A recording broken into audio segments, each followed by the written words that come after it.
Veo muchas personas de aquí. Por favor, tomen asiento. Hay espacios disponibles todavía.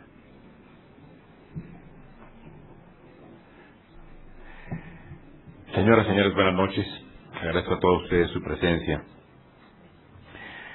para asistir a este acto académico para la presentación de la obra China entre el reto y la oportunidad del doctor Arturo Oropeza García. Esta es, sin duda, una ocasión relevante en la vida del Instituto, porque vamos a poder comentar un trabajo sobre China escrito por un jurista mexicano.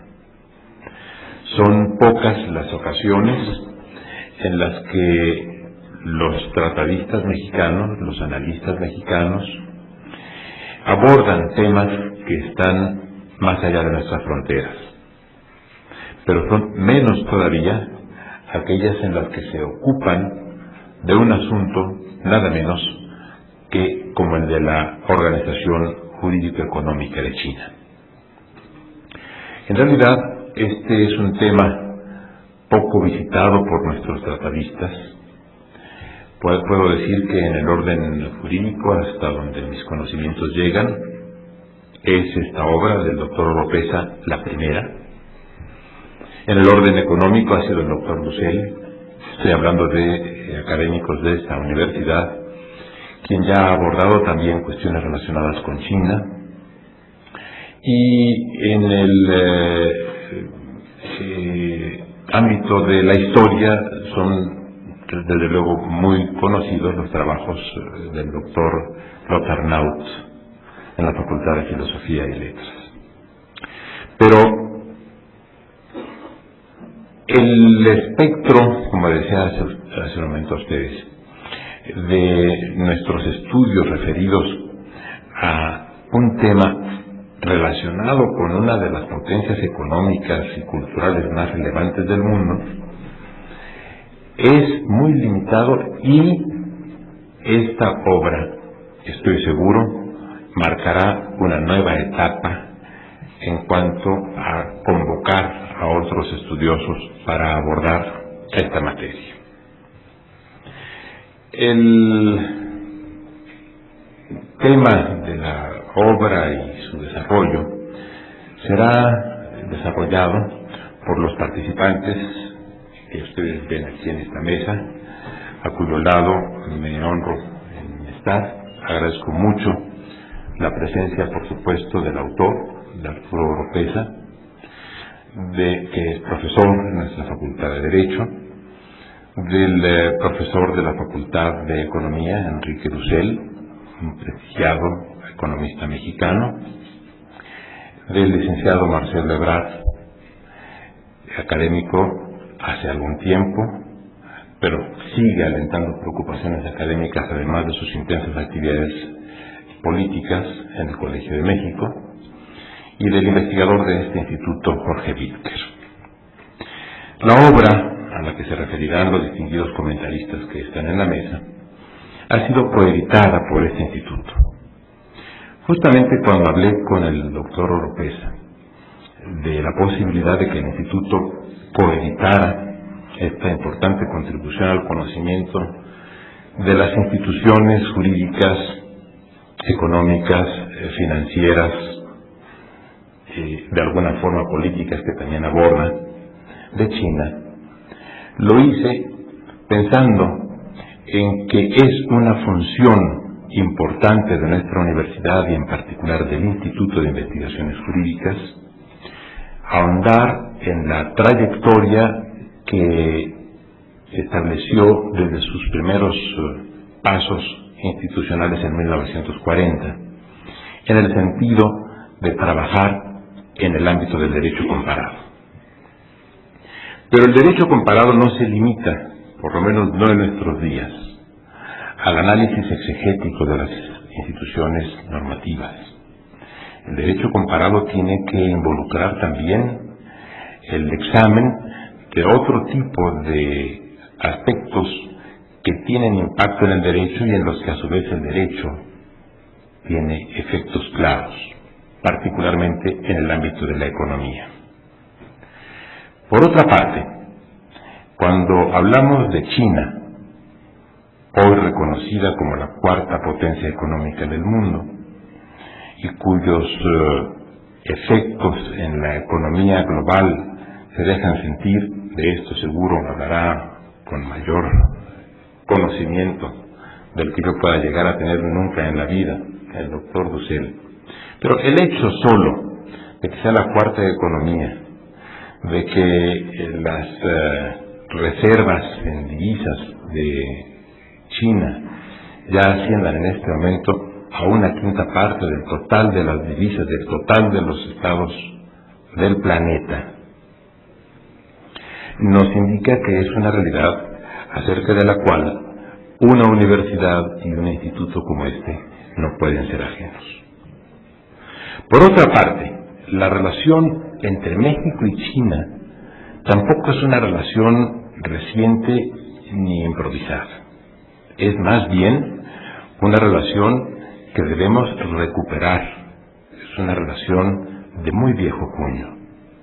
En 1565 hizo su primer viaje a la nao de China, la nao, la carraca, o sea, los buques de gran calado, y mantuvo su ruta vinculando a China, Filipinas, México y Europa hasta 1815. Fue, por tanto, una relación que se prolongó a lo largo de siglos y que sirvió para mantener, considerando a México como un puente, la vinculación entre China y Europa. No se trata, pues, de una relación efímera ni superficial, sino duradera y muy profunda. Por otra parte, con la comunidad china, pensando ya en el conjunto de relaciones humanas y culturales que nos vinculan, también tenemos una estrecha y vieja relación y en buena medida también una deuda no saldada. Fue muy importante la presencia mexicana en China durante ese periodo de la navegación transpacífica, al punto de que nuestra moneda de plata llegó a ser de curso corriente en el Imperio chino. Pero también debemos tener presente que a México llegaron esclavos chinos y que en México somos legatarios de una gran tradición cultural china, de la cual a veces no estamos conscientes.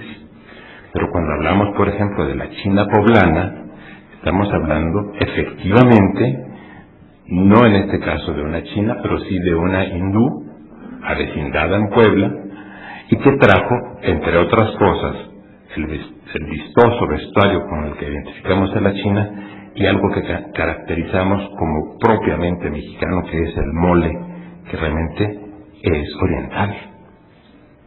Si no me equivoco, la expresión es portuguesa, molio, porque la China que venía de Macao o de Goa, ahí está Suda, y lo que trajo fue la combinación gastronómica maravillosa oriental de lo dulce y lo salado. Pero nuestra deuda no es esa.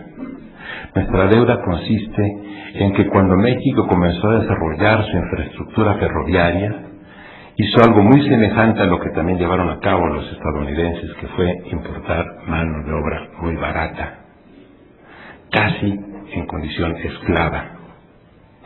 y que después mantuvimos a los chinos en condiciones de franca exclusión y de marginación social a lo largo de mucho tiempo.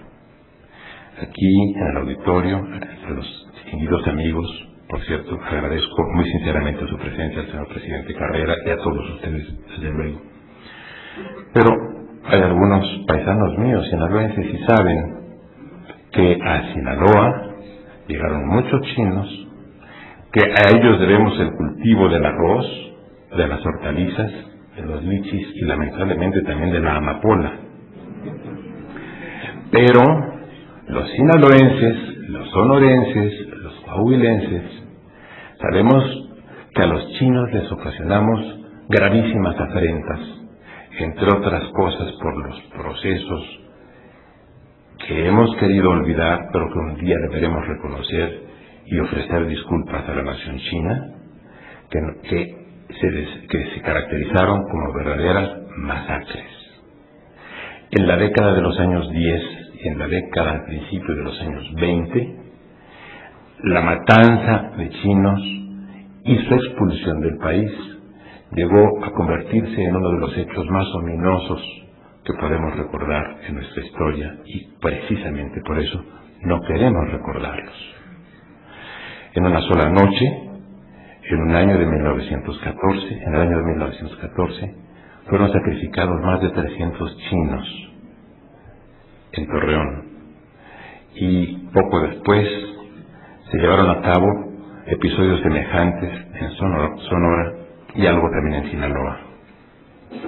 Esta es una vergüenza que tenemos como país y que lo mejor que podemos hacer es reconocerla. Creo que ahora que se va a hablar de China, también es importante que reconozcamos, repito, esta importante deuda. He querido con esto solo subrayar que para el Instituto de Investigaciones Jurídicas resultó de enorme importancia acoger esta obra, notable por muchos conceptos, pero acerca de cuyo contenido no me referiré para dejar que eso lo hagan los distinguidos comentaristas, pero que pude conocer desde el momento mismo en el que ofrecí y pedí al doctor Oropesa que diera la oportunidad al Instituto para que figuráramos como coeditores. Creo que abrimos así una nueva vertiente de trabajo que estoy seguro será fructífera y que hará larga escuela. Espero que del propio doctor Oropesa podamos contar con nuevas aportaciones en un futuro muy cercano. Y a continuación, agradeciendo reiteradamente su participación a los distinguidos comentaristas, solicito que hagan uso de la palabra en estricto orden alfabético, dejando, en este caso al final, después del doctor Wittker, al propio autor, si es que desea hacer algún comentario con relación a lo que hayan dicho sus, por otra parte, comentaristas. En primer lugar, solicito al doctor Lucen hacer uso de la palabra. Muy bien, muy buenas tardes, muy buenas noches. Muchas gracias por la invitación. Muchas gracias también, Arturo, por permitirme participar. Miren, yo en mi participación quisiera sobre todo hacer un par de comentarios, además del agradecimiento, sobre el documento y sobre el oportuno momento también del documento, y plantear al final algunos debates que actualmente existen sobre China, en donde me parece que el documento hace un excelente aporte, ¿no? En general yo creo que el documento de Arturo es como planteaba, una muy buena base y sobre todo una invitación al estudio a China, ¿no? Yo creo que hay un gran consenso en el enorme déficit y las limitaciones que hay en el sector público, en el sector privado y también en el sector académico en cuanto al conocimiento sobre China, ¿no? China es nuestro segundo socio comercial desde 2003, y yo diría con ironía, muchos siguen creyendo en los cuentos chinos, ¿no? China llegó para quedarse con México o sin México, y tenemos, repito, un enorme rezago, ¿no? En ese sentido, yo creo que es un documento, un estudio requerido, necesitado, con un análisis, con descripciones sobre la complejidad de China, ¿no? China, al igual que otros países, no se deja encasillar, enfrascar, ¿no? Tenemos territorios, sectores, intereses, clases sociales, diferentes burocracias a nivel políticas, a nivel de ciudades, localidades, regiones, el gobierno central, en donde, repito, lo más fácil sería simplemente encasillar a China en 2006 como un tema particular. Yo acá me permitiría incluso muy breve apartado que plantea Arturo en la página 19, en la introducción. Él señala: al igual que el ciego ante el elefante, las opiniones sobre China suelen desfilar con ligereza y fluidez. Que si la trompa es una gran serpiente, que si la pata un árbol, que si la oreja una hoja, o si la panza una pared, ¿no? Me parece muy acertado en el sentido de que, repito, si bien hay poca información, hay pocas instituciones, sobre todo, que hoy en día han tratado el tema de China, nos encontramos con una enorme abundancia, y le hace la ironía de que el comercio subió tanto por ciento, las exportaciones bajaron tanto, y yo diría pasado mañana al cuadrado, ¿no? Es decir, hay poca información sistemática, organizada, con información de qué es sobre todo China en el corto, mediano y largo plazo, y en ese sentido el documento de Arturo creo que hace un enorme aporte.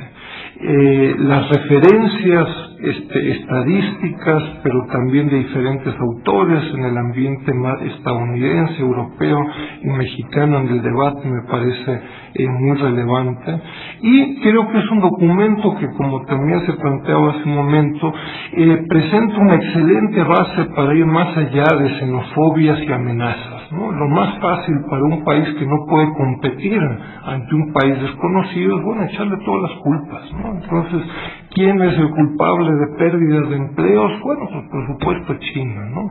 Y ha habido ya, incluso en Monterrey, casos realmente desgraciados en donde de pronto el sector informal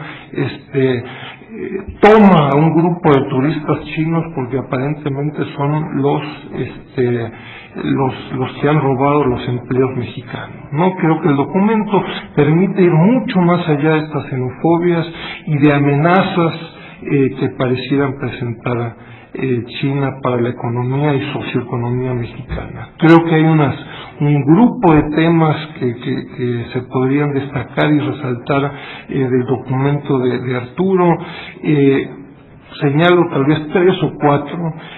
Uno, el largo proceso de alejamiento de China del mercado mundial desde el siglo XVII, y su reciente integración masiva al mercado mundial desde finales de los 70, ¿no? Yo creo que ahí el documento hace una puntual, detallada, comparativa, exhaustivo análisis sobre este largo proceso, un tema relevante también para el México del 2006, es decir, la competitividad, la integración de China al mercado mundial con todas sus contradicciones y dificultades ha sido un proceso de varias décadas, para algunos incluso de más tiempo, ¿no? Muy relevante un segundo aspecto, diversas estrategias y políticas, al menos desde los 70, con una visión de largo plazo, ¿no? Yo creo que son temas importantes, no solo para la China actual, sino que también, repito, para el México actual. Es decir, una política económica con errores, horrores, contradicciones, pero con un consenso socioeconómico de hace varias décadas. Me parece muy interesante el énfasis que se hace en el documento en el mercado financiero, y sobre todo también la parte sobre la Organización Mundial del Comercio, y incluso un apartado puntual y relevante de cómo hacer negocios, toda la normatividad, legislación para empresarios, en un principio mexicanos, pero de otros lugares, para hacer negocios, tanto que aborda en forma muy puntual temas del IVA, ISR, legislación sobre la IED, etcétera, ¿no? El tema de la relación comercial China con América Latina, China con México, me parece que tiene una abundante información y repito, es una gran invitación, yo creo, para investigadores, estudiantes, pero también para funcionarios y el sector privado, ¿no? Con base en esto, entonces, algunos temas más allá vinculados al documento, yo creo que o quisiera sobre todo destacar tal vez 4 o 5 temas que están a debate sobre China, tanto en México. En México, desgraciadamente, el análisis sobre China está todavía bastante subdesarrollado, y en ese sentido yo creo que el documento de Arturo es muy importante. 4 o 5 puntos que también tal vez incluso en el documento hubiera sido bueno apuntar y señalar, ¿no? Un primer aspecto sobre las dimensiones de China. Hay un debate con el Banco Mundial, el Banco Interamericano de Desarrollo, en donde la argumentación es: China está creciendo como lo está haciendo como lo han hecho los tigres asiáticos en las décadas, sobre todo los 60, 70, y es en ese sentido un caso exitoso más de integración al mercado mundial, ¿no? Contrapropuesta, China no es otro país, ¿no? China en el 2007 seguramente se convertirá en el principal exportador global, tiene una dinámica importadora impresionante, se convertirá, acá hay diversas estimaciones, pero entre 15 y 20 años en la economía más importante a nivel global. Entonces, la dinámica de la economía y otros aspectos militares, geopolíticos, no permiten plantear a China como otro país más, ¿no? Es decir, en ningún momento ni Taiwán ni Corea, ninguno de estos tigres asiáticos llegó a tener el peso y la dimensión que hoy en día tiene China. Un segundo aspecto importante en cuanto al debate sobre China es también hacer más énfasis y destacar las contradicciones de China y las limitaciones en su proceso de integración al mercado mundial. Al igual que México, China, con este rápido proceso de integración al mercado mundial, ha sufrido también un profundo proceso de polarización. Un proceso de polarización territorial, económico, social, etcétera. Ojo con la gran diferencia con América Latina y México, que el barco se está haciendo cada vez más desigual, pero está creciendo al 10% anual, mientras que en los últimos 25 años México ha crecido en dólares alrededor de 1.3%. Entonces, todo este debate sobre las diferencias, la polarización, el tema ecológico y energético, creo que es sustancial para comprender también las limitaciones de China. Es decir, probablemente la enorme demanda de China de energéticos pudiera convertirse en uno de los principales limitantes de China en el corto y mediano plazo. Un tercer aspecto, y a debate también en México y en otros lugares, es el debate en cuanto a o más bien en qué consiste la competitividad china, ¿no? Es decir, lo comentaba un ex secretario de Economía hace poco, China son salarios baratos, ¿no? Entonces no podemos rebajarnos a estos salarios, y consecuentemente hay prácticamente una argumentación casi ética de no poder pagar estos salarios.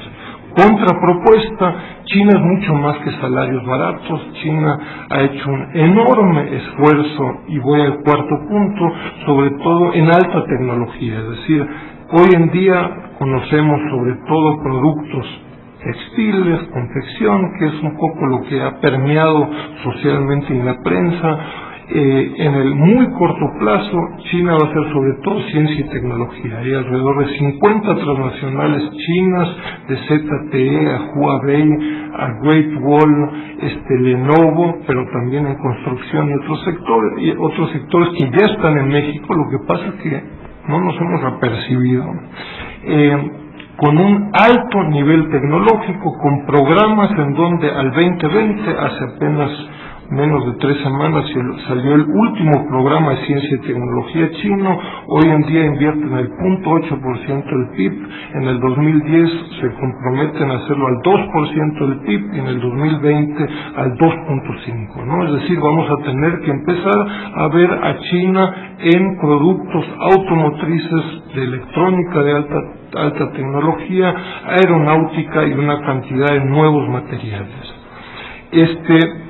Penúltimo punto, ¿es China una economía de mercado? Y Arturo tiene todo un apartado en el debate sobre la OMC, reconocimiento de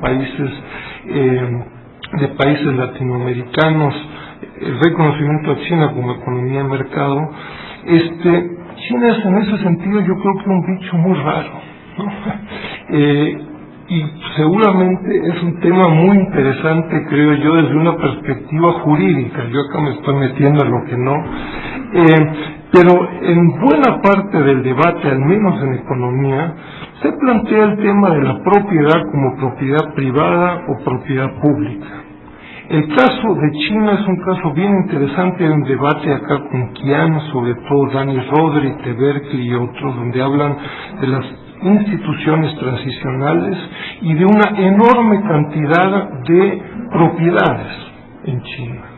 Es decir, a diferencia de un debate extremo donde la propiedad es pública o privada, tenemos propiedades del sector público a nivel de las ciudades, de las localidades, de las regiones, del gobierno central y además de transnacionales, privadas, etc. Tenemos docenas de formas, con una enorme injerencia del sector público en cada uno de estos niveles. Las 5 o 6 transnacionales en la electrónica que les planteaba hace un momento no necesariamente son de la propiedad del gobierno central, pero en todas el gobierno central tiene una injerencia muy alta. Es más, la pregunta, con base en investigaciones yo diría muy occidental, de quién es su empresa, en una empresa como Huawei con 40,000 trabajadores, donde la mitad está en investigación y desarrollo, resulta ilusa, porque uno le pregunta a 5 personas en la empresa y los 5 dan otra respuesta. Entonces, repito, el tema de la propiedad es un tema muy interesante. Y termino simplemente con un 6º punto de elecciones para México, que creo que es un debate muy importante, ¿no? Plantearía en términos generales y también con base en el documento que hoy por hoy México pareciera no estar en condiciones de competir con China, ¿no? Es decir, aspectos como el financiamiento, tipo de cambio, programas a nivel local de ciudades regionales en ciencia y tecnología y en otros ámbitos, realmente plantean un profundo cuestionamiento de la orientación exportadora de México en los últimos 15 años.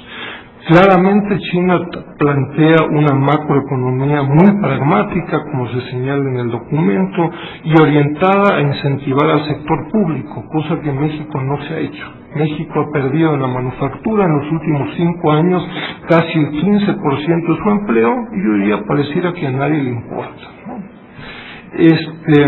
Ha habido un masivo desplazamiento de producción mexicana. En 2004 la relación exportaciones e importaciones con China fue de 31 a 1, ¿no? Cualquier adjetivo se queda corto en esta relación, no es cosa de ser positivo o negativo, ¿no? No hay sectores en los que no se compita con China. Plantear, como lo hace la Secretaría de Economía y Bancomex, de que nos estamos salvando en el sector automotriz es iluso. China ya tiene y va a tener masivamente varias marcas y masivamente autoparteros chinos en China y en otros lugares.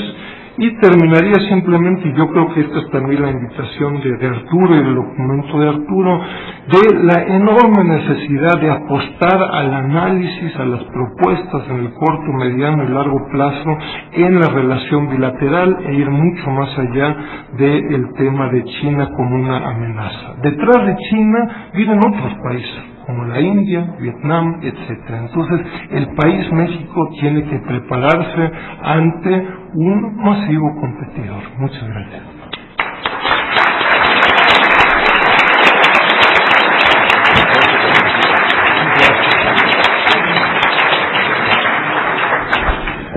Muchas gracias al doctor Dussel por su comentario y por los datos y las reflexiones a las que nos invitan. Quiero solo retener de lo que dijo el punto concerniente a la inversión en desarrollo científico y tecnológico que China está haciendo y que, como nos decía, llevará en el curso de muy pocos años, elevará del 0.8 al 2.5. Pero si tenemos en cuenta que el sistema universitario chino está integrado en este momento por alrededor de 1.300 universidades públicas, también podemos calibrar de qué tamaño es el esfuerzo que esa nación está haciendo. Si consideramos que en 2004 graduó a 300.000 ingenieros, el mismo año que nosotros graduamos en nuestro país cerca de 5.000, veremos la enorme diferencia que se plantea. Claro, la diferencia también es demográfica, pero si estuviéramos en proporción con el esfuerzo chino, aquí habríamos tenido que graduar 30.000 ingenieros para corresponder, digamos, a la densidad demográfica de China y de nuestro país. No fue así. De manera que, efectivamente, lo que nos dice el doctor Dussel implica un desafío de enorme magnitud. Ya es común y conocido por todos que incluso cuestiones tan profundamente mexicanas como las imágenes de la Virgen de Guadalupe son importadas de China. De manera que esto significa que algo está funcionando aquí muy mal y allá extraordinariamente bien. Gracias, doctor Dussel, una vez más. Y ahora doy la bienvenida una vez más a este instituto, como ya estuvo presente en otras ocasiones. Bienvenido, Marcelo. Muchísimas gracias, muy buenas noches a todas, a todos. Desde luego, en primer lugar, agradecer la invitación del instituto. Me da muchísimo gusto estar aquí, es para mí un privilegio compartir con ustedes el tema que hoy nos ocupa.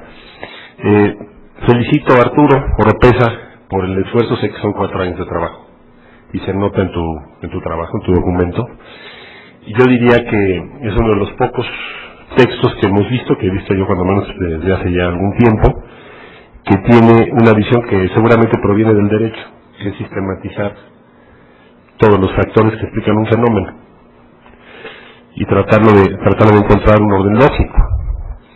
La pregunta que se hace, Arturo, yo creo que nos hemos hecho casi todos los que estamos aquí, y quienes estamos en la función pública con más frecuencia y con más preocupación todavía, que es lo que se plantea, Arturo, son una serie de datos que nos dicen, bueno, el promedio anual del crecimiento de China desde 1978 ha sido alrededor del 9%, lo que ya sabemos. Duplicó su Producto Interno Bruto per cápita en 17 años, apenas. Desde julio del 2005 es el principal exportador hacia los Estados Unidos. Probablemente hacia el 2040, si las tendencias se mantienen, va a tener el mismo tamaño en la economía actual de los Estados Unidos.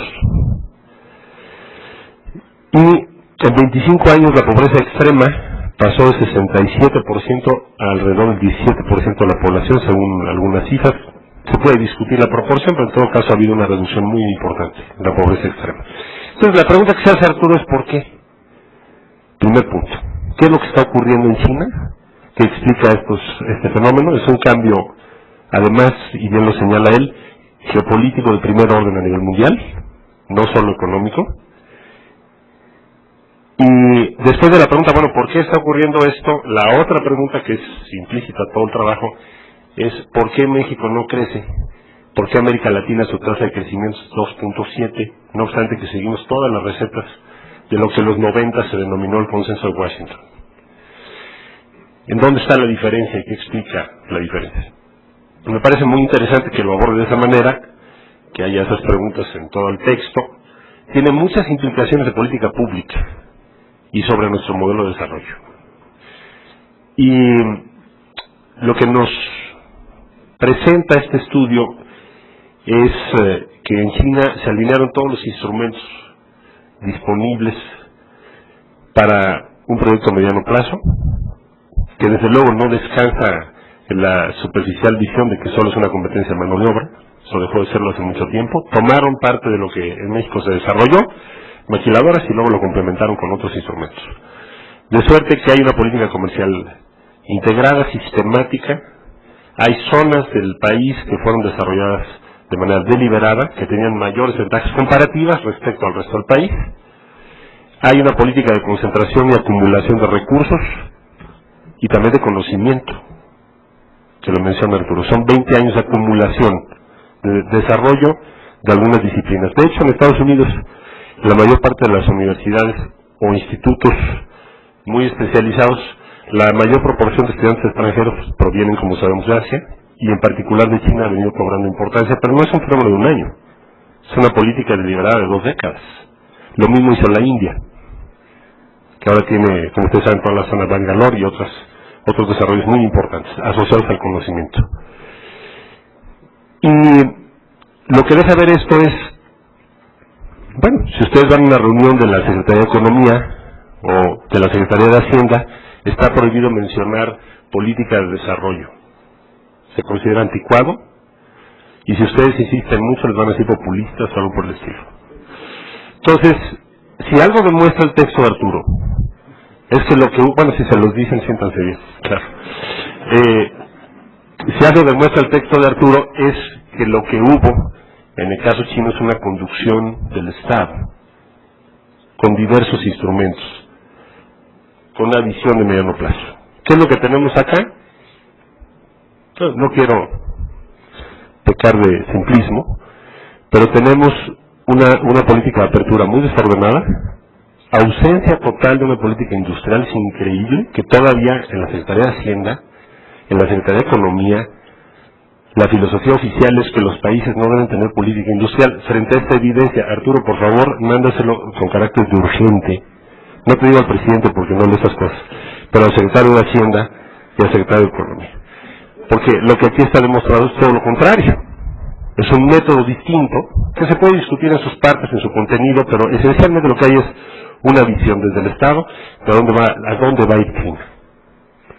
Y en función de eso, una alineación de los instrumentos. No es la única razón que explica el éxito de esto, pero es la condición sine qua non que explica el desenlace. Entonces, me parece que ahí hay una primera respuesta muy interesante. Eso significa también una serie de reflexiones sobre el futuro inmediato. México tiene este año, por ejemplo, o incluso el año pasado, una alineación, como decimos, todos los astros se alinearon a nuestro favor. Excedentes petroleros, precio del petróleo inmejorable, inversión extranjera directa en una proporción muy importante, remesas también una proporción que no era esperada. En fin, todo pareciera estar en favor, pero el país no crece. Porque la visión oficial es que no hay política industrial, no hay una política de desarrollo, no existe.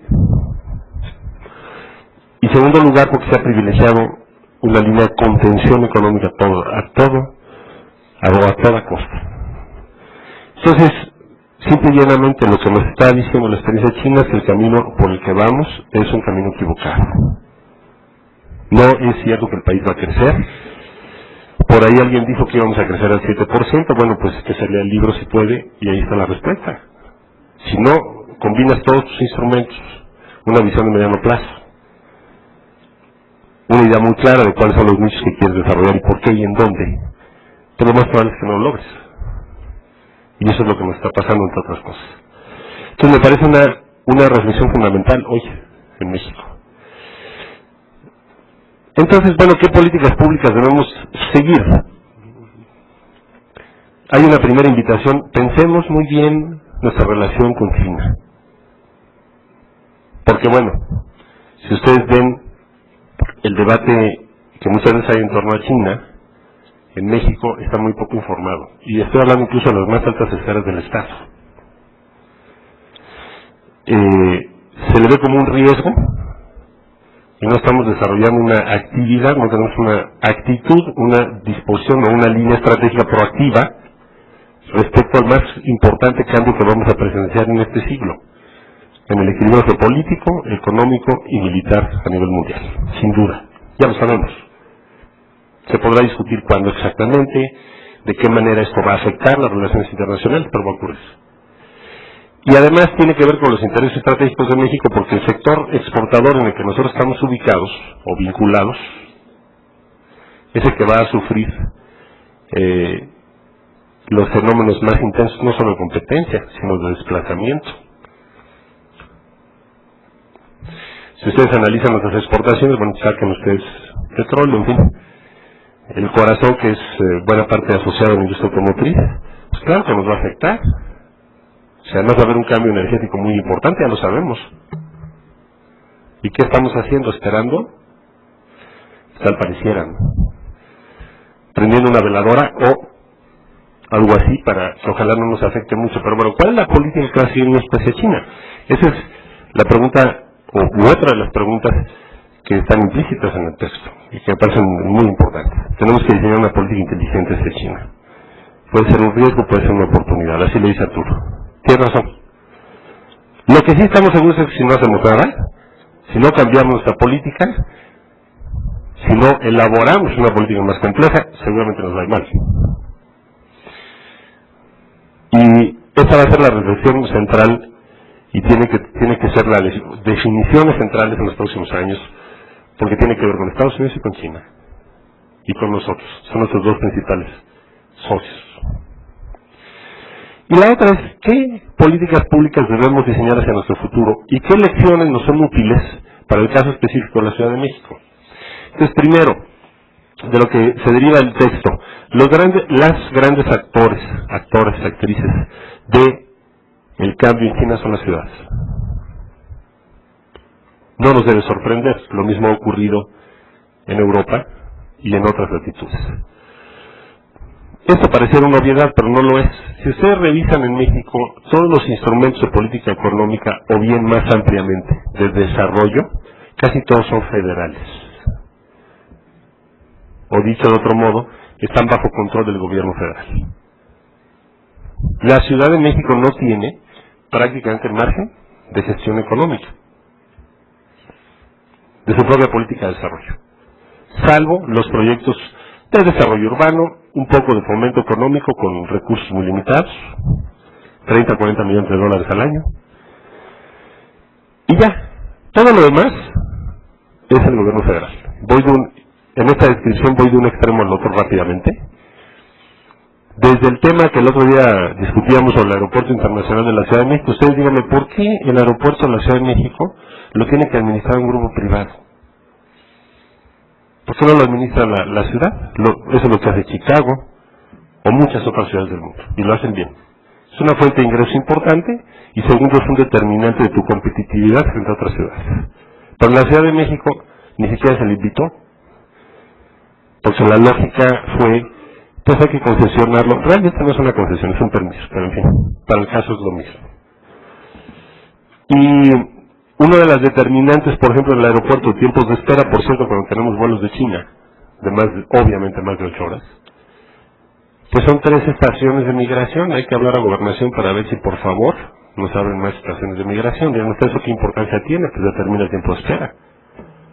Y es uno de los puntos que determina la competitividad de una ciudad versus otra. Pero la Ciudad de México ni siquiera puede opinar. Cuando se decidió que el aeropuerto se iba a Texcoco, a la Ciudad de México ni siquiera se le preguntó. Nosotros dimos nuestra opinión en público, el gobierno de la ciudad. Entonces, oiga, no nos parece que sea ahí por estas razones. Bueno, finalmente no se hizo por otras razones, no se realizó el aeropuerto. Pero imagínense ustedes la importancia estratégica para la Ciudad de México de una decisión de este tamaño respecto al aeropuerto. simplemente para ilustrar lo que les estoy diciendo.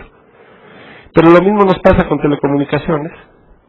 Tenemos en la ciudad más o menos 32,000 empleos relacionados a los famosos call centers, nuevos servicios, y uno de sus principales frenos en cuanto a competitividad respecto a otros puntos del mundo es cuál es el costo de las comunicaciones de larga distancia. Tampoco podemos decir nada porque es la Secretaría de Comunicaciones, el subsecretario de Comunicaciones, y así. Entonces, podría ponerles muchos otros ejemplos. ¿Qué tanto podemos desarrollar, impulsar una política de desarrollo económico distinta en la ciudad? Bueno, lo primero que tenemos que conquistar es que en estas facultades, cuando menos las facultades sean concurrentes, y que la ciudad pueda promover las decisiones estratégicas que necesita, si no, pues nos vamos a seguir espectadores. Ahora, la ciudad tiene todo, o tiene mucho, para poder insertarse en el mundo que describe Arturo en este libro. Por ejemplo, somos una ciudad que ya está exportando software a Estados Unidos. Claro, la India tiene 15,000 millones de dólares de esta actividad y nosotros vamos en menos de 50 millones de dólares, pero ahí va. Hay que hacer procesos de certificación, hay que hacer una serie de procedimientos y de políticas públicas para que este fenómeno crezca. Bueno, en resumen, primero necesitamos tener una autonomía de gestión, segundo, se necesita un cambio en la visión nacional del desarrollo. No podemos seguir apostando a que la Ciudad de México, el Valle de México, no es buena idea. Que desde luego estaríamos de acuerdo en seguir concentrando una parte tan importante del empleo a nivel nacional, pues es 1/3 de la economía de México. Hace 20 años se decía que no, que a estas alturas sería menos, y sin embargo sigue siendo 1/3. Entonces no se busca concentrar más actividades. Lo que se busca es que ese tercio que se tiene de la economía nacional tenga las posibilidades de sí ser una locomotora dentro del desarrollo nacional, coincidente con otras zonas del país. Eso implica un cambio de visión completa a nivel nacional. Simplemente piensen ustedes, no solo la política de telecomunicaciones, de comunicaciones aéreas, el sistema de investigación del gobierno federal se ha dedicado a reducir el gasto en investigación, tecnología. Entonces, en la Ciudad de México tenemos también 1/3, cuando menos, si no es que más, en muchas disciplinas de la investigación a nivel nacional y de las posibilidades de crecimiento tecnológico. ¿Cuántas patentes tuvimos en el último registro que hay? 167 al año. Es más o menos el mismo perfil que tenemos de hace más de 2 décadas. ¿Qué necesitamos hacer? Apoyar a nuestras instituciones de educación superior, vincular las investigaciones de desarrollo tecnológico a los problemas estratégicos de la ciudad. Menciono, por ejemplo, servicios ambientales. La ciudad va a tener que tratar una gran cantidad de agua en los próximos años. Tenemos que mejorar la calidad del aire, hay que preocuparnos por desde celdas de hidrógeno hasta otras tecnologías que están desarrollando en otros países del mundo. Entonces tenemos que invertir en ello. Y tenemos que hacerlo de una manera eficaz, eficiente. Pero también tenemos que preocuparnos por mandar el mayor número de estudiantes mexicanos al exterior que podamos. Estamos invirtiendo como país 0.2 del producto, si bien nos va, en desarrollo tecnológico. ¿Qué nos dice la elección china? Por lo menos siendo un punto de su producto, que bueno, comparándolos muy distintos. Entonces tenemos que revertir esa tendencia, ¿no? Y ahí la ciudad tiene mucho que decir, porque es el escenario principal, por la concentración que tenemos, para lograrlo. Entonces, en resumen, autonomía de gestión o una visión compartida con la Federación respecto al desarrollo del país. No podemos seguir pensando el desarrollo del país, primero, con ausencia de una visión de mediano plazo y de una conducción del Estado. Está más que derrotada esa visión. Esa visión de los 90 para acá tiene el país estancado, en términos reales. Lo segundo, necesitamos que la ciudad tenga facultades concurrentes para poder impulsar su propia visión del desarrollo futuro inmediato. incluido el Valle de México. Habría que hablar no solo de la Ciudad de México, sino también del Estado de México. Y la ciudad necesita también desarrollar su visión respecto a China. A nivel nacional hay que hacerlo, pero la ciudad debe tener su propia visión respecto a qué vamos a hacer con China. China es un reto y es una oportunidad inmensa. China tiene 20 centros de estudio sobre México, nosotros tenemos uno sobre China. Claro, está aquí en el DF, por fortuna. Tuvimos suerte. Entonces, necesitamos estudiar bien China, necesitamos tener un mayor número de estudiantes provenientes del DF estudiando en China. Necesitamos buscar áreas estratégicas de desarrollo común, puede haber áreas de interés común, de mediano plazo, con China, y tener una visión más informada, más sofisticada, más inteligente. Y eso es a lo que nos invita el libro de Arturo. Esas son sus preguntas. ¿Por qué? ¿Y qué lecciones tiene respecto a las políticas públicas que tenemos que impulsar en la Ciudad de México y a nivel nacional? Entonces yo celebro poder haber participado en esta mesa, recomendarles a todas y a todos ustedes este texto y felicitar a su autor y al Instituto de Investigaciones Jurídicas. Me da mucho gusto además que este texto provenga de alguien que se formó en la disciplina del derecho y economía. Es derecho, economía y política. Y entonces es muy fácil de entender, está bien organizado y es multidisciplinario. Celebro que así sea. Muchas gracias.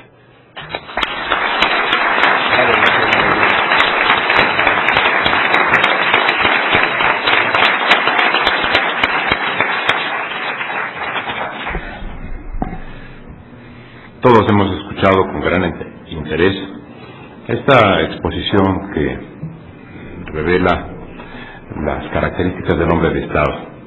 Gracias, señor Ebrard, porque nos ha traído, efectivamente, y nos ha dejado una serie de reflexiones importantes. En algún momento nos dice que hay que ver no solo el fenómeno chino, también el fenómeno indio. Sobre esto también señala la necesidad de políticas y de ver políticas de largo plazo. El caso de India es un caso paradigmático. Recién independizado el país, invitaron a uno de los más importantes científicos de su tiempo, a Norbert Wiener, para que hiciera un diagnóstico y un pronóstico del desarrollo científico en la India.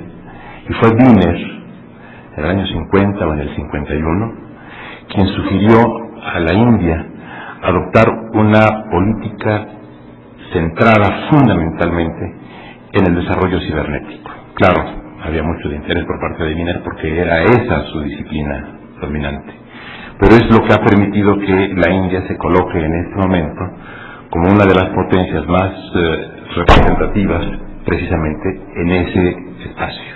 Y así lo señalaba el señor Ebrard al identificar el monto de la producción en este rubro de la India comparado con lo que tenemos en México, si bien qué bueno que ya tengamos algo aquí también nosotros. También nos indicaba el licenciado Ebrard que fueron 167 las patentes que se tramitaron el año pasado o el antepasado en nuestra ciudad, pero fueron realmente, bueno, aquí en el país 400 y tantas, frente a 110.000 ese mismo año en la Unión Europea, 120.000 en Estados Unidos y 130.000 en Japón. Esto nos pinta también el nivel en el que en este momento estamos y en el que no necesariamente deberemos permanecer, porque una de las ventajas del desarrollo científico y tecnológico es que cuando se da el salto y una sociedad decide participar activamente en la generación de conocimientos, prácticamente se pone a la par con todos los que ya están en ese momento compitiendo en el mundo, porque la velocidad de obsolescencia del conocimiento científico y tecnológico es altísima, de manera que no hay que saber lo que se hacía hace 5 años, ni 3, y a veces ni 2, sino simplemente lo que se está haciendo en el mismo año para poder competir en ese mismo momento. Nos ha hecho reflexiones también de carácter político muy importantes, tales como subrayar que se debe tener una política inteligente hacia China. Yo solo le corregiría en este punto, hay que tenerla hacia China y hacia todo el mundo, porque no quiere decir que la tengamos con relación a los demás y solo nos falte con relación a China. Creo que lamentablemente no es el caso. Pero muchas gracias, de verdad, por esta muy valiosa, muy importante contribución. Solicito al doctor Mitquera si uso de la palabra. Muchas gracias, buenas noches. Yo agradezco a Arturo Oropeza y al director del instituto la invitación para participar en estos comentarios que estamos haciendo de un excelente texto y que yo me voy a reducir a leer algunas líneas que traje preparadas que me sugirió el texto que comentamos hoy día.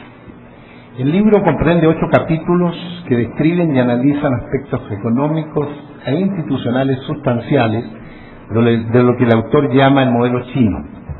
Da una visión histórica general que resume el periodo 46-76, etapa comunista agraria bajo la influencia del pensamiento de Mao Zedong, para resaltar el drástico cambio que impulsa a Deng Xiaoping a partir de los últimos años de la década de los 70. Los capítulos siguientes se refieren al comercio chino como diseño estatal, el sistema financiero, la inversión extranjera, el ingreso de China a la Organización Mundial de Comercio, la relación con Latinoamérica y México y finalmente los retos y oportunidades del éxito chino como lo maneja Arturo Oropeza.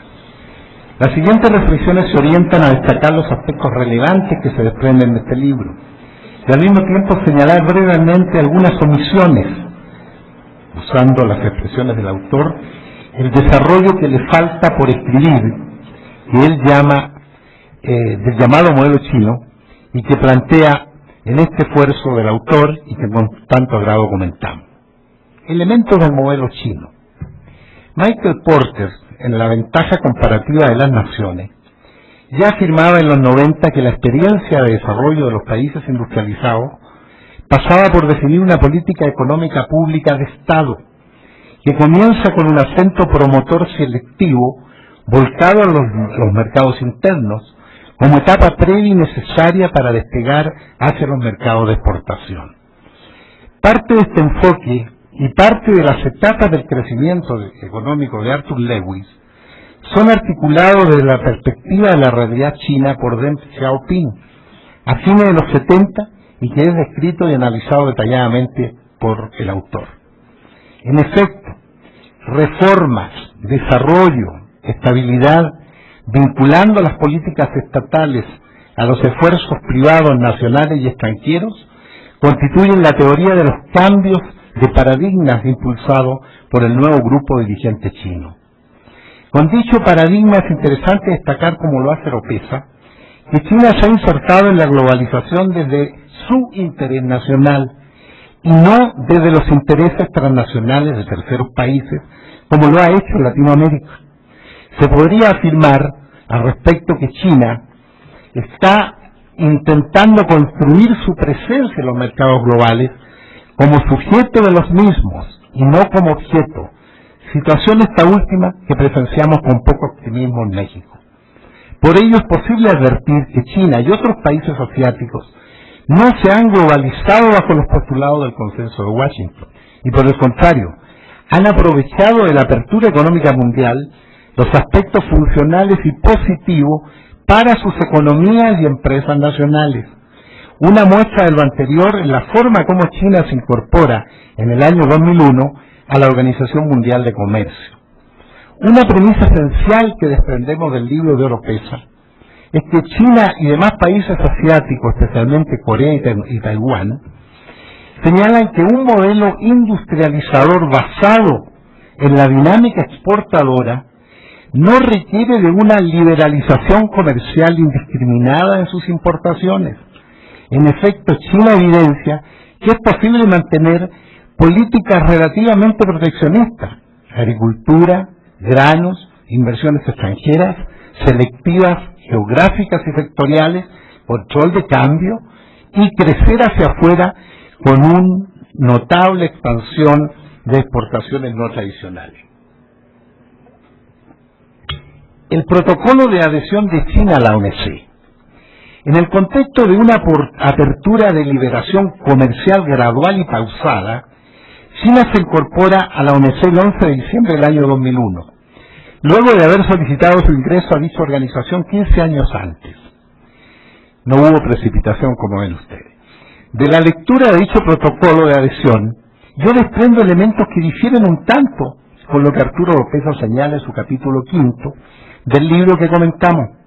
Así China, a pesar de su inserción al esquema multilateral de comercio, no renuncia a su condición de país en desarrollo, pues prácticamente excluyó al sector agrícola, granos y otro elenco de productos estratégicos o sensibles. Privilegia la negociación arancelaria, dejando aún lagunas técnicas como la incorporación lenta al sistema armonizado y una gradualidad un tanto ambigua para asimilar en plenitud el código de valoración de la OMC para las mercancías y la existencia temporal en varios productos de precios referenciales, aquí llamamos precios oficiales en su tiempo, para incluso productos de exportación. Por otra parte, los compromisos en materia del acuerdo de servicios, los anexos del protocolo evidencian que las listas negativas, lo que no se abre, superan las positivas, reconociendo entre estas destacadamente la apertura gradual en telecomunicaciones. Incluso las inversiones en este campo son en porcentajes minoritarios en relación a las inversiones totales. Precisamente en materia de inversiones, solo hay compromiso en el acuerdo de inversiones relativa al comercio, es decir, maquiladoras y otro tipo de figuras empresariales originales, sin que a la fecha existan APRIs, acuerdos de protección recíproca de inversiones, ni acuerdos multilaterales de inversiones AMI que permitan prever una apertura ni lejana del capítulo 11 de nuestro Tratado de Libre Comercio de América del Norte. En otras palabras, China ante la OMC reservó los sectores estratégicos bajo control estatal y pretende con ello continuar avanzando en la trilogía de Deng Xiaoping: reforma, desarrollo y estabilidad. Corolario de su concepción de gradualidad pausada para su inserción en el esquema multilateral, la participación de China en la propia ronda Doha, que la había aceptado, y luego en Cancún y Hong Kong, testimonian que su compromiso con todo está más cerca del mundo en desarrollo que de los intereses transnacionales mundiales. El Tratado Bilateral China-Chile del año 2004. Insistimos que las premisas de gradualidad y pausa en la apertura china se ven plasmadas claramente y se ratifican en el año 2004 cuando firma el Tratado Comercial con la República de Chile, el primero en Latinoamérica, en el cual se observa una clara tendencia mercantilista, en el sentido de convenir solo rebajas arancelarias para productos y mercancías, dejando fuera toda referencia a servicios, inversiones y compras de gobierno. Es decir, la misma cautela que muestran en el protocolo de la OMC, de tal suerte que no incorporan nada nuevo que pudiera servir de precedente a otros países vía la cláusula de nación más favorecida, base de la economía mundial. Finalmente, las cláusulas sociales como temas pendientes en el modelo chino. La reforma de la reforma. Una omisión evidente del modelo chino, que es reconocida por Arturo Oropeza, es la ausencia total de las llamadas cláusulas sociales que ostentan tanto el protocolo de adhesión antes visto, como los tratados bilaterales con Estados Unidos, la Unión Europea y el reciente Tratado Bilateral de Libre Comercio con la República de Chile. En efecto, Arturo Oropeza, en su capítulo Visión General del Modelo Chino, página 39-89, específicamente en la página 50, citando a Deng, reitera su filosofía. No importa si el gato es blanco o es negro, lo importante es que cace ratones. Dicho postulado, sin embargo, en pleno 2005 es sometido a un interesante cuestionamiento al interior de la clase dirigente china. Al respecto, Wang Wei, teórico de los economistas chinos replica. Hoy China está atrapada entre los extremos del socialismo extraviado y un falso capitalismo, sufriendo en parte el efecto cruzado de ambos sistemas. Tenemos que encontrar un camino alternativo. Esa es la gran visión de nuestra generación. Cierro comillas.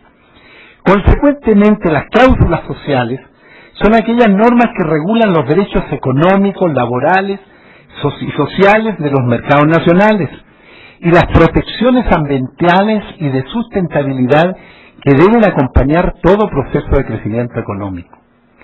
Las cifras en ambas vertientes del modelo chino son preocupantes, y dicho desbalance ya detectado por la dirigencia china se resume en 5 áreas. Desbalance entre el desarrollo urbano y el rural, desbalance entre regiones, desbalance entre el desarrollo económico y el social, entre el desarrollo del ser humano y la naturaleza, y finalmente entre el desarrollo interno y el externo. Estos desbalances se evidencian, como lo afirma el propio autor, en una discutida regresiva distribución del ingreso, concentración geográfica y sectorial de las inversiones, afectación importante al medio ambiente y fomento del desarrollo científico y tecnológico asimétricamente definido. Con ello, las tesis de Deng de que algunos hombres y algunas regiones tendrán que enriquecerse primero para luego compartir los progresos, comienza a cuestionarse por un concepto nuevo, la prosperidad común, que busca una sociedad armoniosa, neutralizando la actual polarización social. Por ello, hoy, frente a la concentración de la riqueza y a la afectación ambiental, se postula un nuevo paradigma de desarrollo, reforma dentro de la reforma, como lo dijimos, como concepto multifacético, más allá de la búsqueda ciega del incremento del PIB. Por ello es que las cláusulas sociales que hoy se discuten en la propia OMC como utopías posibles de la globalidad vigente adquieren en el actual modelo chino una trascendencia vital. Desde las enmiendas a la Constitución de 2004, que amén de garantizar la protección de la propiedad, indemnizar en caso de expropiación, reconocer un sector no público de la economía, obliga al Estado a establecer un sistema de seguridad social y a promover el desarrollo coordinado de las civilizaciones material, política y espiritual.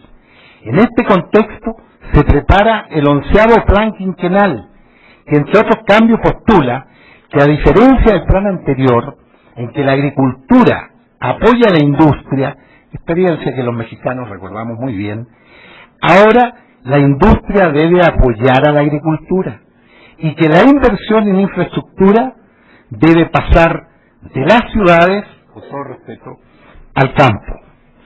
Consideraciones finales. El libro del doctor Oropesa es un documento indispensable para un acercamiento oportuno al llamado modelo chino de desarrollo. De dicho contexto se desprende la posibilidad de diseñar una política de comercio exterior de Estado en que se articulen creativamente los intereses público, privado y social. Pese a los extraordinarios logros cuantitativos manejados con mucha propiedad por nuestro autor, las cláusulas sociales evidencian ausencias y omisiones que afortunadamente la cuarta dirigencia china comienza a revalorar y que al parecer se plasmarán en el 11º Plan Quinquenal 2006-2011, donde se advierte un cambio de paradigma, es decir, reforma de la reforma, que apuntan a humanizar el modelo, privilegiando más que el incremento espectacular del PIB, una prosperidad común, que armonice a ricos, pobres, regiones, campo y ciudad en una colectividad que ellos creen y postulan más armoniosa y humana.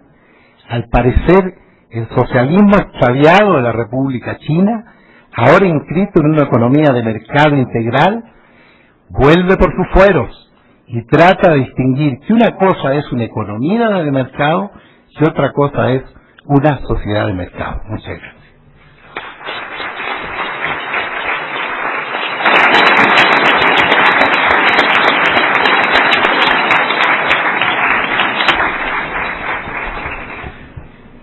La muy sugerente exposición del doctor Bittker nos ha permitido identificar los aspectos que aparecen en la obra del doctor Oropesa y la propia información que sobre los procesos de comercio mundial tiene el doctor Bittker, materia la cual es uno de los más importantes expertos en nuestro país y en América Latina.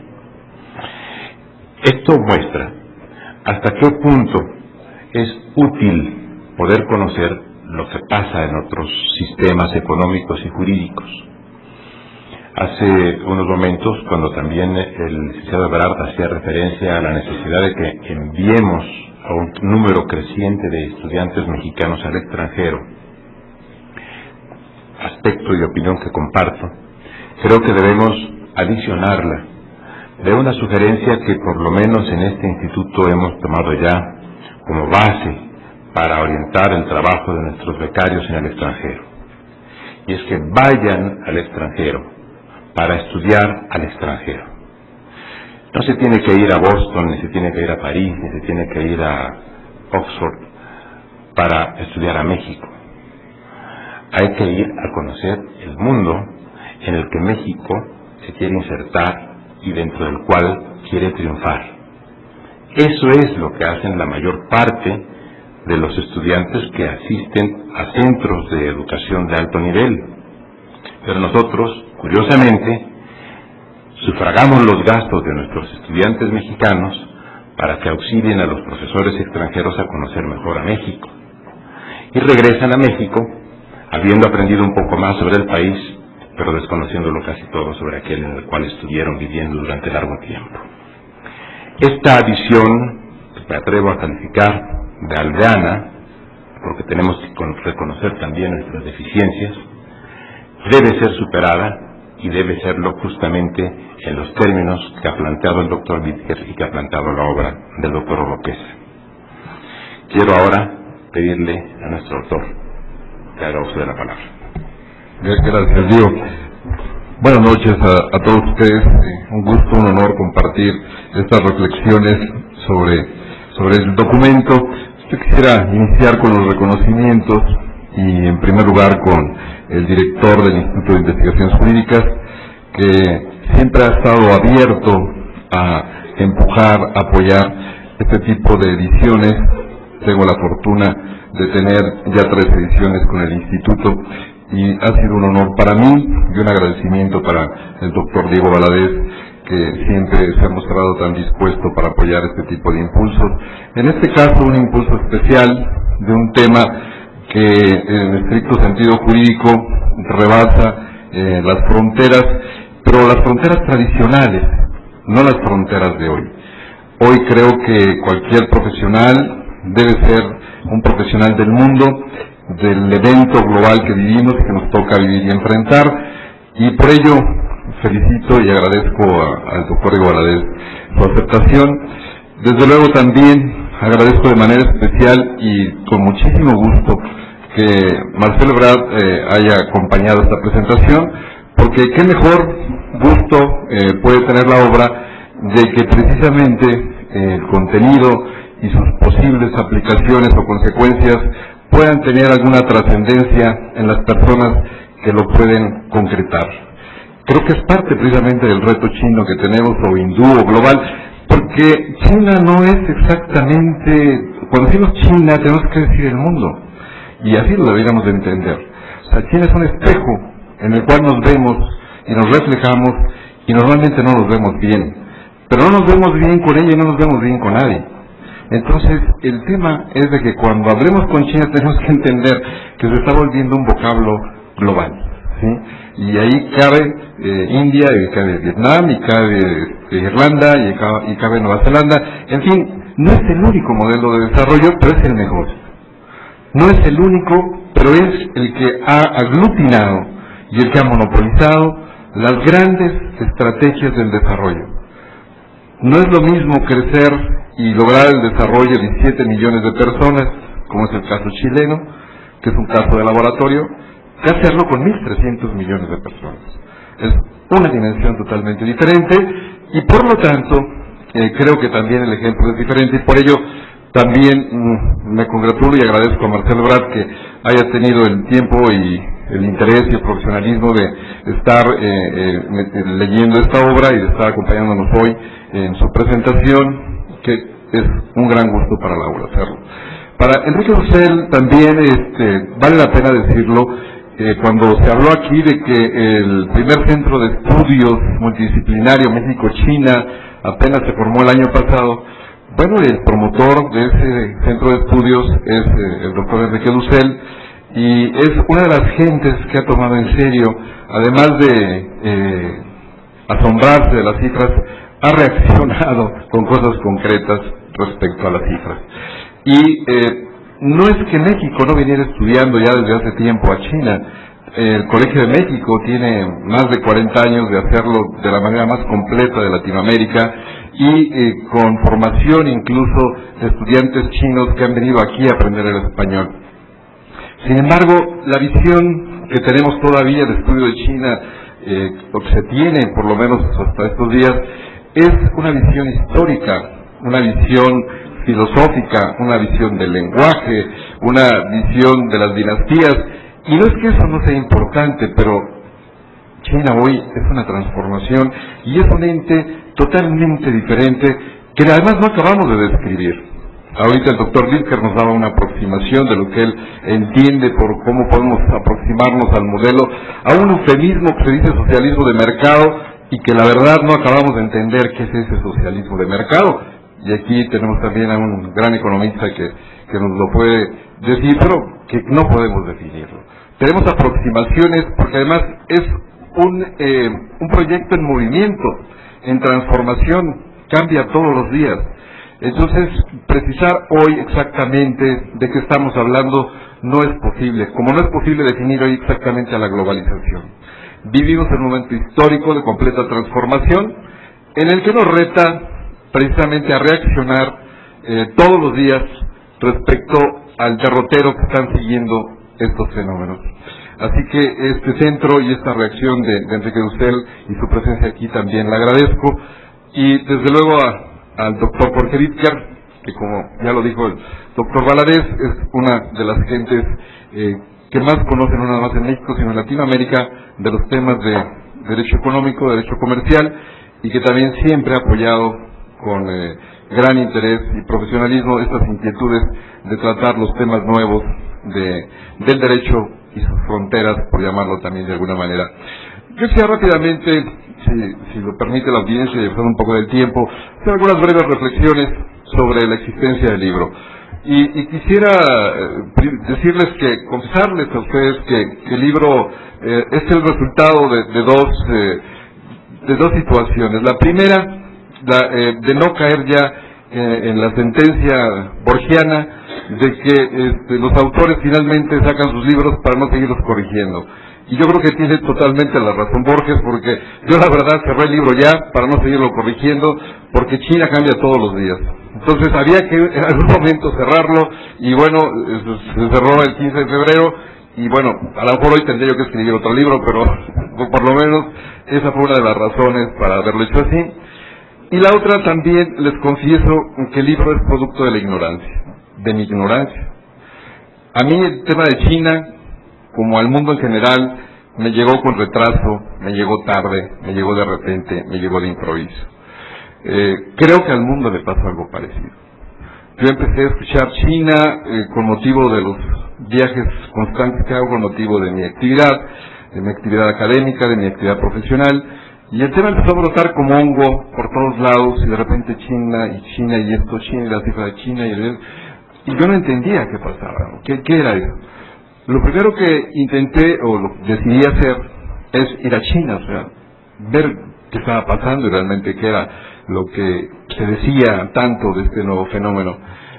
Y bueno, pues obviamente que eso simplemente inició una carrera que seguramente no terminará hasta que yo me muera, porque este fenómeno es histórico y apenas están haciendo, pero siguieron otros 3 viajes y una serie de notas, una serie de artículos, y a través de las notas, de los artículos y de los viajes se fue acumulando y se fue construyendo el libro finalmente que tengo la oportunidad de compartir con ustedes.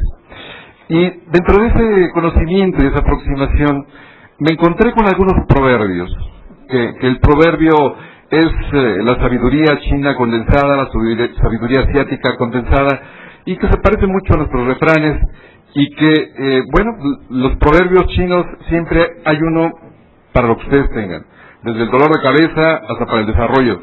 Y siempre encontramos un proverbio que le quedara a la inquietud que traíamos de acuerdo al capítulo que estábamos trabajando. Y el primero de ellos que me llamó mucho la atención es aquel que decía que aquel que no conoce a su enemigo seguramente será controlado por él. Y se me quedó muy grabado porque tenía toda la razón. O sea, si hablamos de China y todos los días es tema de café y todo el mundo ya sabe la última cifra de China, pero realmente conocemos a China. Y coincido con Fishman cuando dice que la gente se asombra, se admira, se espanta de China, pero muy poca gente conoce y sabe de China. Y lo dice en relación a Estados Unidos, y yo creo que habría que generalizarlo en relación al mundo, y también muy concretamente a México, porque me ha tocado, y seguramente a ustedes, a algunos de ustedes también les ha tocado, escuchar algunas reflexiones, ¿sí?, al más alto nivel, por ejemplo, en el sentido financiero, en el área del Banco de México, y que no son expertos en el tema de China, en materia económica y financiera. Me ha tocado oír también en la parte de economía, de que con los aranceles todo está bien y no va a pasar nada. Me ha tocado también escuchar de que el problema de China es el problema de los bajos salarios, y me parece que todo eso no son más que respuestas insuficientes, que a la medida que uno se va metiendo más al tema y va tratando de conocerlo, va uno viendo que sale, y la metáfora que comentaba Enrique del elefante fue la única que encontré para tratar de identificar que el animal crecía y crecía y crecía y crecía y crecía en el sentido metafórico de la palabra, y que era todo un reto y un gusto tratar de entenderlo, porque atrás de este modelo hay todo un esfuerzo y hay todo un talento, ¿sí?, que además, es una buena noticia, es exportable, ¿sí?, es asimilable como lecciones a Latinoamérica y a México, desde luego, en todo lo que corresponde a una nueva batería de políticas públicas que pueden reproducirse, desde luego, guardadas las consideraciones, en diferentes puntos del desarrollo.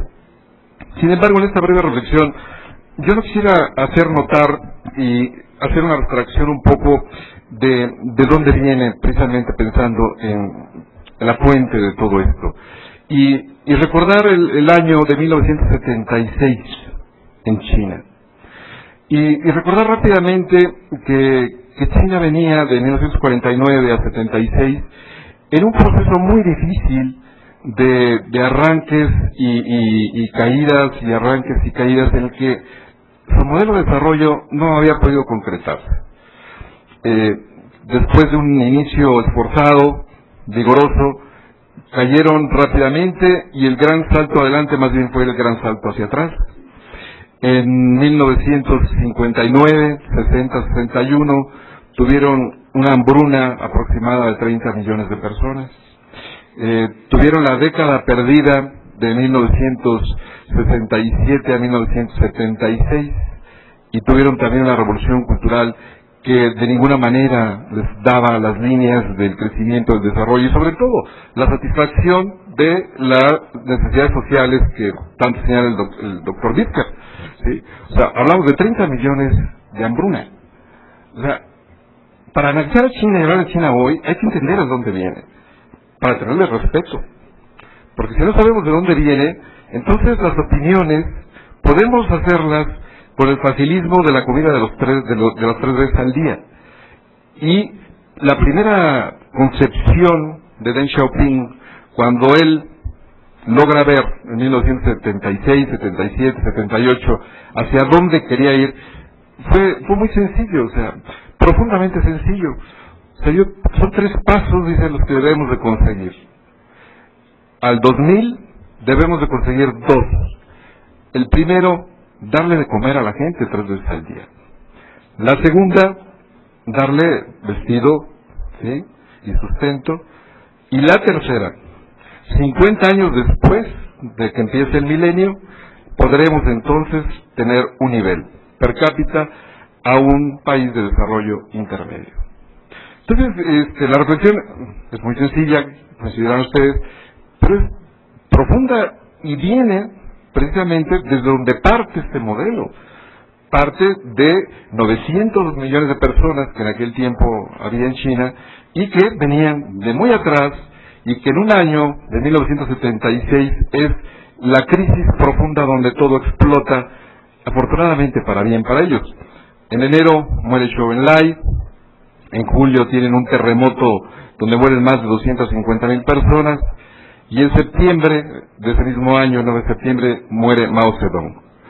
Todo se cae, la primera generación de forjadores muere, ¿sí? Y viene el reemplazo político de la segunda generación, que desde luego empezó a enfrentar los problemas de inestabilidad política y de rompimiento del poder, que por fortuna, 78, 79, pudieron ser resueltos a través de una estabilidad virtual, en la que aparece un hombre con una visión y una capacidad de estadista que seguramente si fuera francés o fuera alemán o fuera español, por lo menos ya le hubieran dado el premio Nobel de Economía. ¿Sí?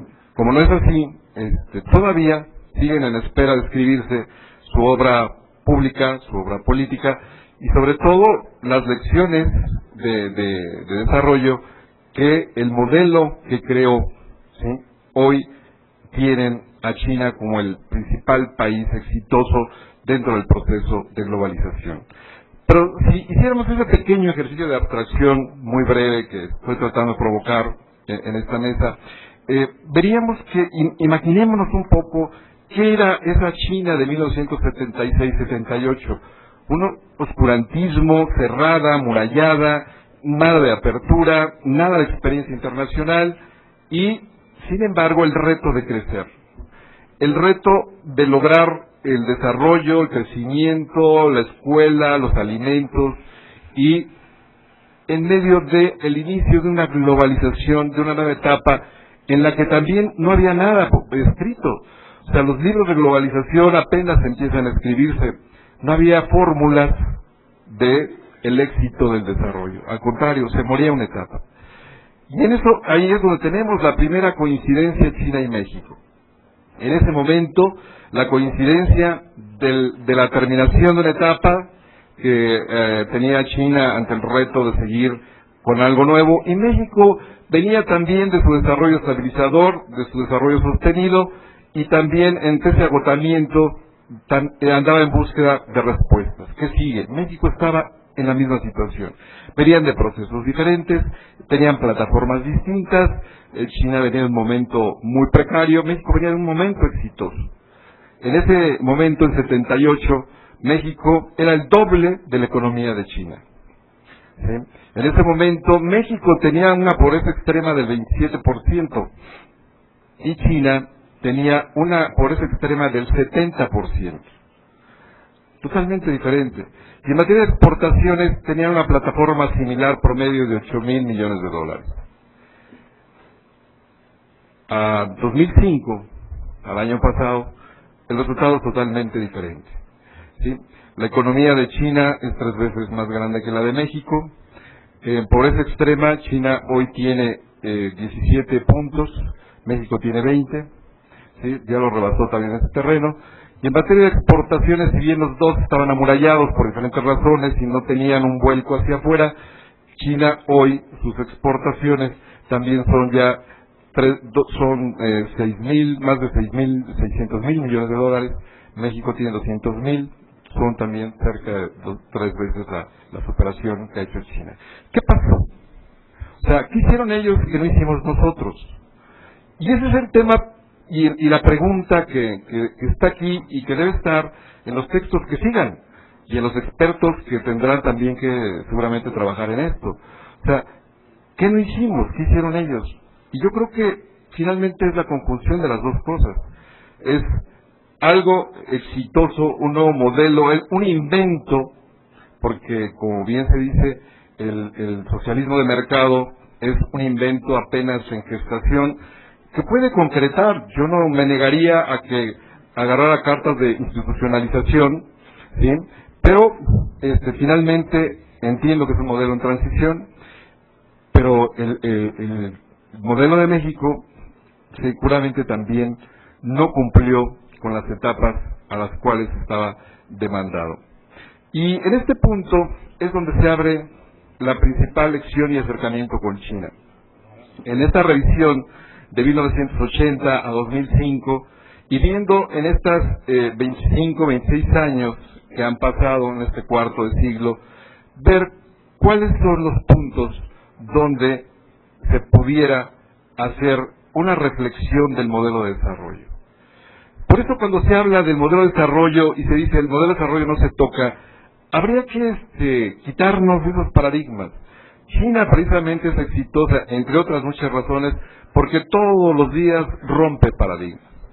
Le decían que la moneda se controla y que flota y que nadie debe de tocarla, y China tiene 12 años riéndose de que la moneda no se toca.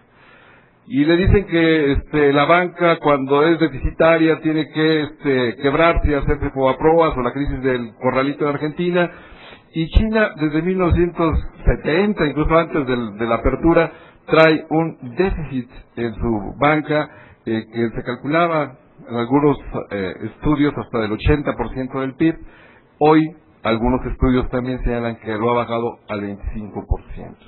Lo ha manejado y lo ha bajado de manera progresiva, de manera controlada, propio de los intereses de China.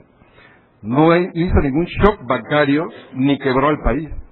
Entonces, China todos los días rompe paradigmas, y por eso es que en la economía vieja no lo acaban de entender. O sea, la parte de la teoría económica no acaba de aceptar, no acaba de entender toda una serie de líneas que rompen con los esquemas, como lo rompen tratados internacionales de comercio. China, cuando llega a la OMC en el 2001, llegó exitosa. No llegó a que le dieran permiso para vender al exterior. Ella ya vendía, ya de 34 posiciones que tenía cuando ella inicia su proceso exportador, cuando llega a la OMC ya tenía el 4º lugar. O sea, ella no llegó a pedirle permiso, le llegó a pedir tratados para que le facilitaran el comercio exterior y la exportación. Muchos países hoy todavía van a tocar la puerta y están en espera de que la OMC les dé permiso de entrar y que les dé permiso de exportar. China rompió esos paradigmas también, y a través de la cláusula de nación más favorecida se dedicó a venderle a todo el mundo y a ser superavitario con todo el mundo. Entonces, la cadena de lecciones que se dan del rompimiento de paradigmas de una economía en transformación que hoy no acaba de morir y de una que no acaba de nacer, el principal manejador de ella, de esos instrumentos del pasado y del futuro, no cabe duda que en ese sentido China es una gran lección para todas nuestras economías. Dentro de esta parte del modelo, creo que este es el punto de partida para hacer reflexiones, para una serie de temas que poco a poco pudieran irnos acercando a un redireccionamiento. Pero para ello tenemos que aceptar que hay que redireccionar el modelo. O sea, el modelo de libre mercado no se toca. El modelo de libre mercado es el estadio donde juegan todos los equipos todos los días en el concierto mundial del comercio. Y ahí juegan los comunistas, los demócratas, y todo el mundo. Sin embargo, cada quien juega de una manera diferente. Hay quien juega ofensivo, hay quien juega defensivo, hay quien juega en la media cancha, hay quien juega en todo el campo, y hay quien juega hasta sucio. Y muchos juegan sucio, ¿no? Incluso los países desarrollados. Y sin embargo, Latinoamérica ha comprado tesis dogmáticas que han secuestrado al desarrollo.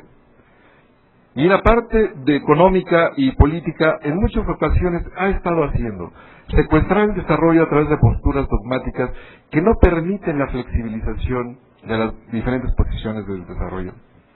Creo yo que en esas y otras muchas posiciones, que no es el tema ni es la oportunidad de la mesa, sino en mi papel lo que me toca es agradecer a los señores expositores, a mis compañeros y amigos que estuvieron esta noche aquí para tocar este tema importante, y dejar desde luego pendiente en este auditorio y con este libro esta serie de reflexiones y de inquietudes que seguramente irán teniendo las respuestas tanto en el sector académico como en el sector privado como en el sector público. Y lo importante es que pasemos de la ignorancia a la sorpresa, a la admiración, a la reacción. Lo importante ya no es qué tanto o qué pasó o qué no ha pasado, sino que reaccionemos. Porque hoy somos lo que hicimos ayer y dentro de 20 años seremos lo que estamos haciendo ahora. Y me recuerdo finalmente, con esto, de otro proverbio chino, ¿verdad? Que para todo hay un proverbio, que dice que el mejor momento para plantar un árbol era hace 20 años y el segundo mejor momento es hoy. Bajo esa reflexión yo diría que esta plática la debimos de haber tenido hace 20 años, pero es muy bueno que la estemos teniendo hoy. Muchas gracias.